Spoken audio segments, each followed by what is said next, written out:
and by saying that you are belittling the people who are protesting against an unconstitutional law.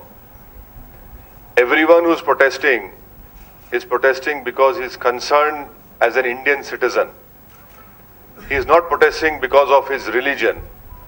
He is protesting because of his Indian and because of the constitution allows him to do that. The BJP should not belittle all the people by making such statements, but by having made such a statement, it shows their arrogant and dictatorial attitude. And the people of India are protesting everywhere. You know, if I am a Muslim, there are Hindu brethren are there are Dalit brethren are there are women folk out there.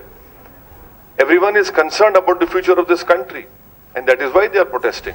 But BJP wants to give it a communal angle, and which will not be accepted by the people of India. नहीं सुनिए, जितना JNU में हुआ है ना, जो JNU में हुआ है वो इंसानों ने नहीं किया, बल्कि प्लैनेट मार्स और वीनस से लोग स्पेसशिप में लैंड किए। दिल्ली पुलिस ऑफिस में वो स्पेसशिप लैंड किया और वहां से पूरे एलियंस खामोशी से चले गए JNU में, और JNU में जाकर उन्होंने मारकर वापिस स्पेसशिप में बैठकर प्लैनेट मार्स और वीनस को चले गए। बस यही है, दूसरा कोई नहीं किए। कौन कर सकता है?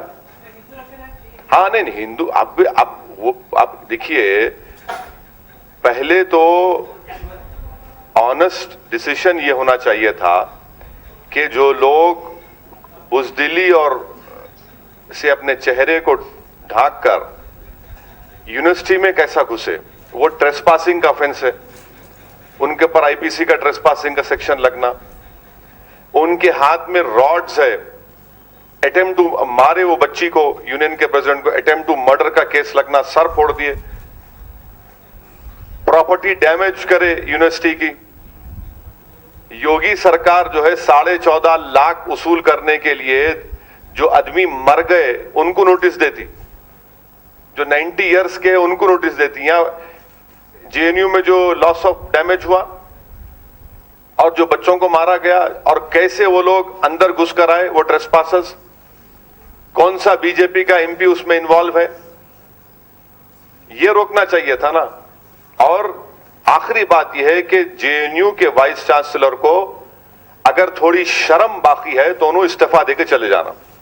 उनमें अगर कोई शर्म और हया बाकी है तो छोड़ के चले जाना, क्योंकि वो वाइस चांसलर नहीं बल्कि वो स्टूडेंट्स के पेरेंट होते।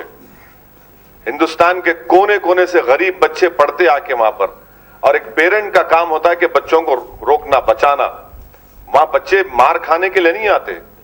वो बच्ची जो अपने सर पे मार खाई, और वो जो गर्ल्स हॉस्टल के ऑडियोज मैं भी सुना हूं कि बच्चियां पुकार रही हैं तकलीफ से, 1.5 घंटे तक दिल्ली पुलिस नहीं जाती।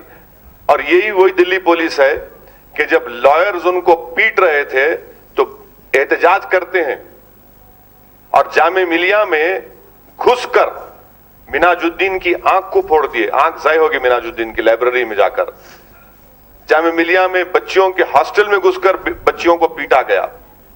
ये इनका बर्ताव है, ये शायद नया भारत है।